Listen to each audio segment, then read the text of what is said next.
Burundi, which celebrated 60 years of independence on July 1, 2022, is the world's poorest country in terms of GDP per capita.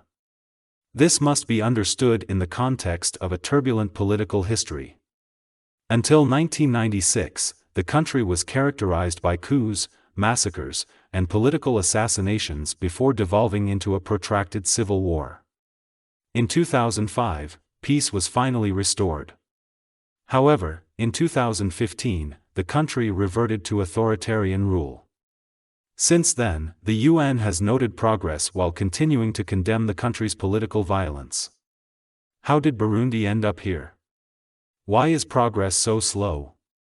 The end of the Belgian and British colonial empires, it could be argued, disrupted the political, economic, and social frameworks of Rwanda and Burundi, two countries formed from the former Rwanda-Urundi colonial entity.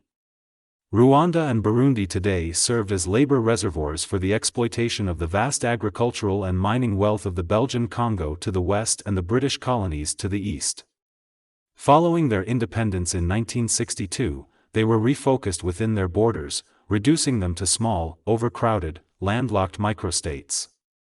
Burundi has experienced several military regimes since its independence. These regimes were successful in seizing state resources, while ordinary citizens, primarily rural farmers, bore the brunt of the civil war. The division that has developed between military elites and people of the hills, as rural farmers are colloquially known, goes beyond ethnic and regional differences. The peasantry continues to provide almost all of the party resources. However, the majority of the state's agrarian policy decisions are made without consultation, even at the grassroots level, where party delegates, often peasants, simply follow orders. The state has established itself as the sole economic operator, implementing programs and making direct investments through civil servants and party cadres. Ordinary people are, for the most part, powerless. Pierre Nkurunziza was elected president in 2005, nearly 20 years after the gradual restoration of peace. Nkurunziza, a member of the majority Hutu ethnic group, ended 25 years of pro-Tutsi military regimes. Tutsi make up 14% of the population, while Hutus make up 85%. Over the next 5 years, the president and his party, the National Council for the Defense of Democracy Forces for the Defense of Democracy, CNDD-FDD, worked to consolidate power. The next election, in 2010, raised hopes for stability. For the first time in the country's history, voters were asked to vote at the normal end of an electoral cycle. The CNDD-FDD won another mandate thanks to a divided opposition and the charismatic personality of the incumbent president, who received massive support from rural populations. A party that had reconciled ethnic divisions and integrated the armed forces with former rebels now had a resounding national mandate. Nkurunziza consolidated power in his hands unopposed, creating a de facto one-party state. A youth militia loyal to his party kept an eye on dissent among local populations and neutralized any organized opposition.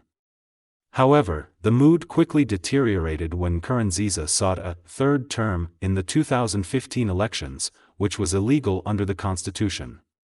Despite police mobilization, a popular protest erupted immediately and strengthened. Within weeks, a failed military coup exposed the cracks in the armed forces. Following the violent repression, freedom of expression and independent media were crushed.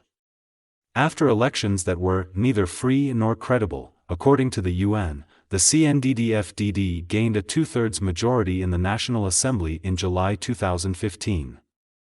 Burundi suffered a defeat as a result of Nkurunziza's victory. As a result of the repression of opponents, the country's economy slowed, foreign capital fled, and infrastructure crumbled.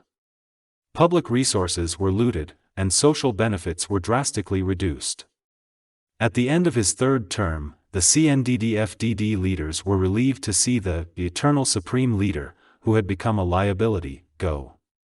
Burundi's GDP suffered greatly during the country's civil war, which ended in 2005. It increased for 10 years, from 2005 to 2014. Following the Nkurunziza-instigated political crisis in 2015, the economy declined sharply once more. After being ranked as the world's second poorest country in 2013 and 2014, it fell to the bottom of the list in 2015 and has remained there ever since.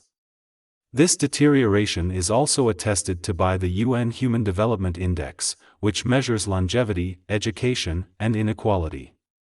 Burundi was ranked 180th in 2015, but has since dropped to 185th in 2019 and 2020. Thus, in almost every socio-economic measure, Burundi ranks among the lowest on the planet, owing primarily to conflict and elite corruption.